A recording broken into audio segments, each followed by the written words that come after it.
Alhamdulillahi kafa wassalatu wassalamu ala nabiyil mustafa wa ala alihi wa ashabihi ahli sidqi wal waba. Asyhadu an la ilaha illallah wa asyhadu anna Muhammadan abduhu wa rasuluh.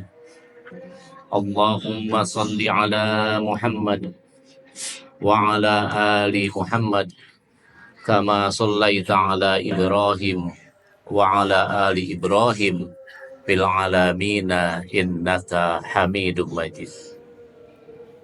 Wa qala Allah ta'ala fil Qur'anil Karim, a'udzu billahi minasy syaithanir rajim. Bismillahirrahmanirrahim. Hamim. Tanzilum minar rahmanir rahim. Kitabun fussilat ayatuhu Qur'anan Arabiyyan liqaumin ya'lamun. Basyiran wa nadhira fa'arada aktsaruhum fahum la yasma'un. Shadaqallahul adzim al-an. Hadirin sidang Jumat yang dirahmati Allah, puji dan syukur sepantasnya kita memanjatkan hanya kepada Allah Subhanahu wa Ta'ala.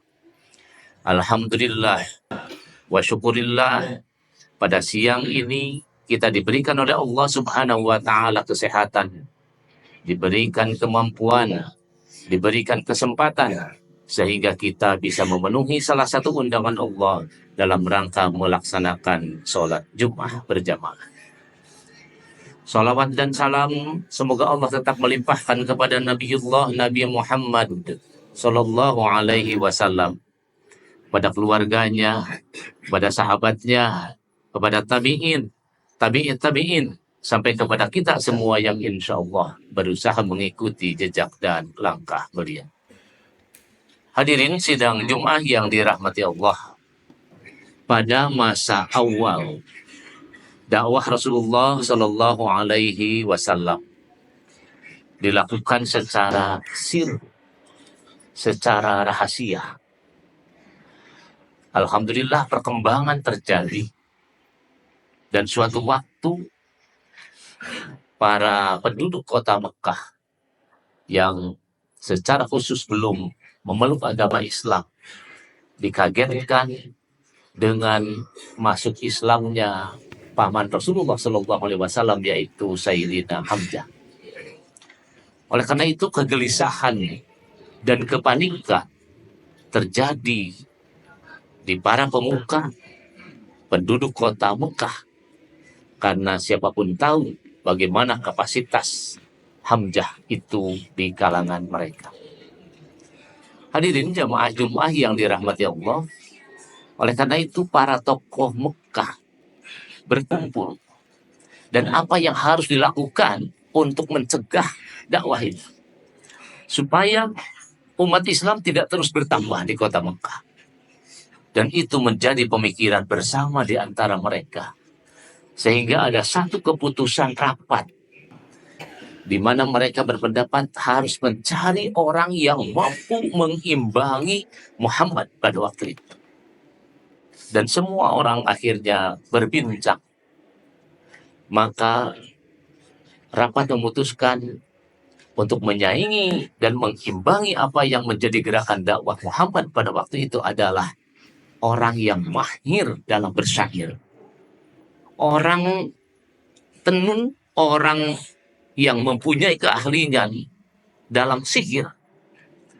Dan akhirnya dicari siapa yang pantas dan bisa untuk melakukan negosiasi dengan Muhammad pada waktu itu. Itulah pemikiran mereka. Hadirin jamaah Jumat yang dirahmati Allah, maka sampai kepada keputusan mereka di rapat itu, yaitu muncul nama At-Tabah. Dia sebagai seorang pesihir dan dia juga punya kemampuan di dalam syair yang luar biasa. Sehingga kalau orang mendengarkan syairnya, seolah-olah dia tersirap dan tersihir dengan itu. Dipanggil dan didatangkanlah At-Taubah itu, dan bahasa atau nama yang paling familiar dalam beberapa literatur, At-Taubah itu senantiasa disebut dengan Abu Walid. Hadirin jemaah Jumat yang dirahmati Allah, maka didatangkan Abu Walid dan diberikan pesan-pesan kepadanya bagaimana caranya menghentikan dakwah Muhammad Shallallahu Alaihi Wasallam. Nah, dan rapat memberikan isi apa yang harus dinegosiasikan oleh Al-Walid itu. Salah satunya adalah butir-butir yang memang sudah disepakati oleh mereka. Hadirin jemaah Jumat yang dirahmati Allah, dicarinya waktu oleh Al-Walid dan dapat. Suatu waktu Muhammad SAW sedang menyendiri berada di putaran Ka'bah di Masjidil Haram, dan cepat dipergunakan oleh Al-Walid kesempatan itu untuk menemui Muhammad SAW. Hadirin jemaah Jumat yang dirahmati Allah, menghadaplah Al-Walid, wahai Muhammad, bisakah kita berbicara? Maka Nabi Muhammad mempersilahkan. Nah, hadirin jemaah Jumat yang dirahmati Allah, to the point yang disampaikan oleh Al-Walid secara bertubi-tubi beberapa ajakan dan pertanyaan. Pertama, kata Al-Walid, wahai Muhammad, apa yang membuatmu untuk berdakwah itu? Karena pemuka-pemuka kota Mekah, masyarakat Mekah itu sudah terjadi keresahan. Perpecahan sudah terjadi dan pelecehan terhadap Tuhan. Itu yang diagung-agungkan oleh mereka, terutama Tuhan nenek moyang mereka itu, mulai dirasakan dari efek dakwahnya Muhammad Shallallahu Alaihi Wasallam. Hadirin jemaah yang dirahmati Allah, pertama yang disampaikan oleh Al-Walid itu, jika Anda Muhammad memerlukan dana yang banyak, memerlukan biaya yang besar, kami semua sudah sepakat akan membiayai segala kebutuhan Anda. Hanya satu saja pitanya, berhenti berdakwah. Hanya itu saja. Karena sudah sangat dirasakan itu meresahkan. Bagaimana? Muhammad tidak menjawab. Maka muncul pertanyaan kedua. Wahai Muhammad, lebih baik mana? Lebih terhormat mana? Diri Anda dengan Abdullah, bapak Anda. Jadi, mana yang lebih mulia? Nabi Muhammad juga tidak menjawab. Diam saja. Akhirnya dijawab sendiri oleh Al-Walid itu. Sebenarnya kalau bapakmu lebih terhormat, bapakmu itu lebih mulia dari keberadaanmu hari ini, maka kenapa kamu membuat gerakan yang mencoba menghancurkan, memecah belah, bahkan kepercayaan terhadap nenek moyang itu semuanya dirusak oleh Muhammad? Itu kita. Tapi kalau Anda yang memang merasa lebih baik, lebih hebat, maka mari kita bicarakan apa yang menjadi kebutuhan Anda. Tetap balik lagi ke sana.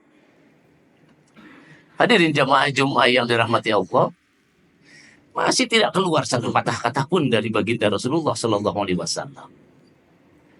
Maka Al-Walid menyampaikan lagi yang ketiga, Muhammad, kalaulah Anda ingin menikah dan menikahi wanita Quraisy atau suku manapun yang ada di kota Mekah ini, akan dicarikan dan akan didatangkan.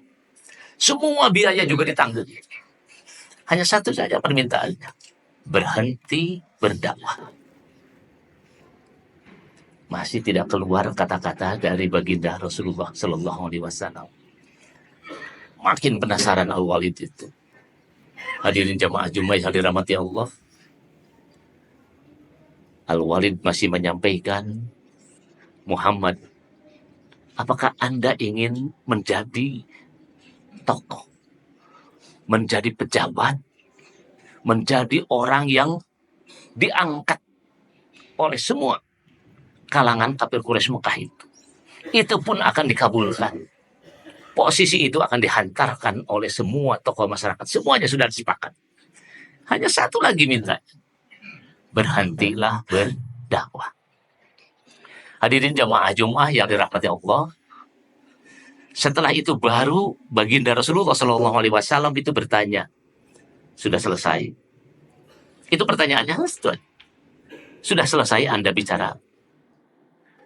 Apa kata Al-Walid? Ya, sudah habis pertanyaan Al-Walid itu. Ya. Dan Rasulullah bertanya, sudah selesai? Sudah. Kalau sudah, giliran saya bicara, kata Rasulullah. Hadirin jemaah Jumat yang dirahmati Allah. Setelah itu Rasulullah Shallallahu Alaihi Wasallam menyampaikan 1, 2, 3 ayat. Bahkan beberapa mufassir menyebutkannya 13 ayat yang diucapkan oleh baginda Rasulullah Shallallahu Alaihi Wasallam pada pertemuan itu dengan Al-Walid. Surat mana yang disampaikan oleh baginda Rasulullah? Itu surat Al-Fusilat. Hamim. Tanzilu minar rahmanir rahim. Terus dibacakan sampai ayat 13. Hadirin jamaah Jumat yang dirahmati Allah. Apa reaksi yang didapatkan oleh Al-Walid? Al-Walid mengangkat telunjuknya dan ditempelkan ke lisan baginda Muhammad SAW. Muhammad, sudah, jangan diteruskan. Artinya dia udah gak kuat mendengarkan surat Fusilat dari 1 sampai 13. Nah, hadirin jamaah Jumat yang dirahmati Allah, kalau tadi ayat 1-nya Hamim, ayat 2 Tanzilu minar rahmanir rahim, itu semua dibacakan. Apa kata Walid? Tidak ada yang dia bisa paham, tidak ada yang dia bisa ngerti, kecuali di ayat terakhir yang menyebutkan bahwa nanti kalian akan dibinasakan oleh Allah dan akan bertemu dengan pembalasan Allah seperti halnya Allah menimpakan kepada kaum Samud dengan kaum Ad. Katanya hanya Samud dan Adnya saja itu yang dia paham itu Allah. Padahal yang diutus Al-Walid Ataba itu adalah orang pilihan yang syairnya, sihirnya yang sudah luar biasa. Tapi dibacakan surat Fusilat yang gak ngerti. Tetapi bukan gak ngerti, gak paham itunya. Tapi di luar nalar kesyairan yang sudah dia dapatkan. Gak sampai. Logika manusia gak sampai syairnya ke ada. Sehingga bibir Rasulullah SAW ditempelkan dengan telunjuk itu. Sudah, Muhammad, jangan dilanjutkan. Dan setelah itu pergi. Tidak melakukan apa-apa lagi. Pergilah Al-Walid. Dan ternyata sudah ditunggu oleh kelompok orang-orang yang mengutusnya. Bagaimana? Apa kabarnya? Sudah selesai? Begitulah pertanyaan-pertanyaan itu. Apa kata Al-Walid? Disampaikan tadi, Muhammad menyampaikan kalimat yang saya tidak paham semua. Kecuali tentang Ad dan Samud. Itulah yang dia pernah dengar. Dan setelah itu saya nggak sanggup mendengarkannya lagi. Dan mohon tidak menugaskan lagi kepada Ataba atau Al-Walid itu. Al-Walid pergi. Hadirin jemaah Jumat yang berbahagia, dalam tafsir Ibnu Katsir disebutkan bahwa Al-Walid itu beberapa bulan gak keluar dari rumah dan gak bergaul lagi dengan masyarakat. Sehingga bikin penasaran orang itu. Nah, hadirin jemaah yang dirahmati Allah, itulah yang terjadi bagi seorang pemimpin. Hadirin yang dirahmati dan hadirin yang berbahagia, apa yang bisa kita petik dari riwayat itu? Siapapun yang menjadi pemuka, menjadi pemimpin, sampai di zaman kita, godaan, cobaan, bujukan, rayuan itu pasti terjadi. Dan pasti ada orang-orang yang dikirim dalam kehadiran kepemimpinan kita. Kalau disimpulkan dari beberapa komentar para ulama, ada 3. Apa yang dinegosiasikan oleh Al-Walid itu? 1, urusan harta. Berapapun biaya itu. pertama itu yang ditawarkan oleh Al-Walid itu. Berapapun biaya itu akan ditutup. Asal satu saja, berhenti bergerak berdakwah. Yang kedua, perempuan mana yang akan dinikahi oleh Muhammad akan disediakan itu. Yaitulah urusan wanita. Dan yang ketiga, itu adalah jabatan yang diberikan dan mereka siap ya menjadi background, tapi Nabi Muhammad yang dikeataskan dalam kepemimpinan itu pun urusan jabatan, urusan tak. Hadirin jamaah yang dirahmati Allah, tiga dari apa yang biasa kita sebutkan tentunya telah digambarkan dalam perjalanan dakwah Rasulullah. Rasulullah tidak berucap, tidak melakukan apapun kecuali membacakan surat Fussilat dan menyerahkan semua urusan itu kepada Allah Subhanahu wa taala, karena satu tujuan perjuangan itu adalah mencari keridhaan Allah. Hadirin jemaah Jumat yang dirahmati Allah, tidak sedikit dari saudara kita yang memimpin kadangkala tidak sadar rayuan bujukan ke arah yang tiga persoalan tadi, yang kadang hilang wibawa, jatuh kepemimpinan dan lain sebagainya. Maka belajarlah dari negosiasi Rasulullah SAW tadi dengan Al-Walid, supaya kita semuanya diberikan keselamatan di dalam memimpin dan pejabat dimanapun. Barakallahu li wa lakum bima fihi minal ayati wa dzikril hakim. Taqabbalallahu minna wa minkum innahu huwas sami'ul alim.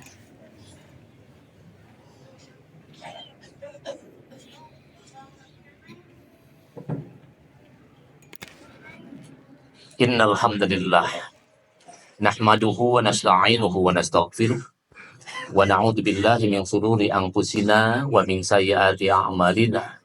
May yahdihillahu fala mudhillalah wa may yudlilhu fala hadiyalah. Asyhadu an la ilaha illallah wa asyhadu anna Muhammadan abduhu wa rasuluh alladzi la nabiyya ba'dah. Hadirin jamaah Jumat yang dirahmati Allah, pada khutbah kedua khatib tidak lupa mengajak kepada jamaah Jumat, mari kita lebih mendekatkan diri kepada Allah Subhanahu wa taala. Terus berzikir, terus mengingat Allah dalam kondisi apapun. Jangan lengah dengan situasi dan kondisi. Karena siapa tahu godaan itu memang bisa datang dari mana saja, dari unsur mana saja.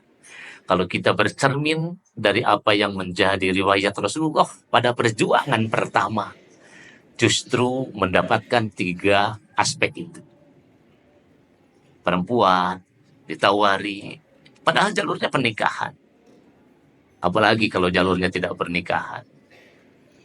Harta, yang kadangkala kita tidak tahu juga sumbernya halal atau tidak halal. Apapun itu pasti diusahakan itu untuk membendung sebuah kegiatan kebaikan yang bernilai dakwah itu. Fa'in a'radu fakul angdarutukum sa'iqatun misla sa'iqat adil wasamud. Itu saja ayat terakhir di ayat 13 itu. Jadi kalau itu kita terpeleset dari khintah perjuangan tadi berdakwah dan masuk kepada rayuan-rayuan tadi, maka tidak akan ubahnya kita itu bernasib seperti kaum Ad, kaum Samud. Na'udzubillah min dzalik. Nah, hadirin jamaah yang dirahmati Allah, kita memohon pada Allah Subhanahu wa taala setiap langkah kita terjaga dan dijaga oleh Allah Subhanahu wa taala. Sebuah gerakan kebaikan dakwah kita dimanapun dan sekecil apapun kapasitas kita, insya Allah mudah-mudahan diluruskan oleh Allah Subhanahu wa taala dan mencapai keridhaan dari Allah Subhanahu wa taala. Alhamdulillahirabbil alamin, hamdan yuwafi ni'amahu wa yughfi majidah. Ya Rabbana lakal hamdu kama yanbaghi li jalali wajhikal karim wa adhimi sultanik. Allahumma ighfir lil mu'minina wal mu'minat wal muslimina wal muslimat al ahya'u minhum wal amwat bi rahmatika ya arhamar rahimin. Rabbana dhallamna anfusana fa in lam taghfir lana wa tarhamna lanakunanna minal khasirin. Rabbana la tuzigh qulubana ba'da id hadaitana wa hab lana min ladunka rahmah innaka antal wahhab. Allahumma arinal haqqa haqqan warzuqna ittiba'ah wa arinal batila batila warzuqna jatinabah. Rabbana faghfir lana dzunubana wa kaffir 'anna sayyi'atina wa tawaffana ma'al abrar. Rabbana atina fid dunya hasanah wa fil akhirati hasanah wa qina adzabannar. Walhamdulillahirabbil alamin. Assalamualaikum warahmatullahi wabarakatuh.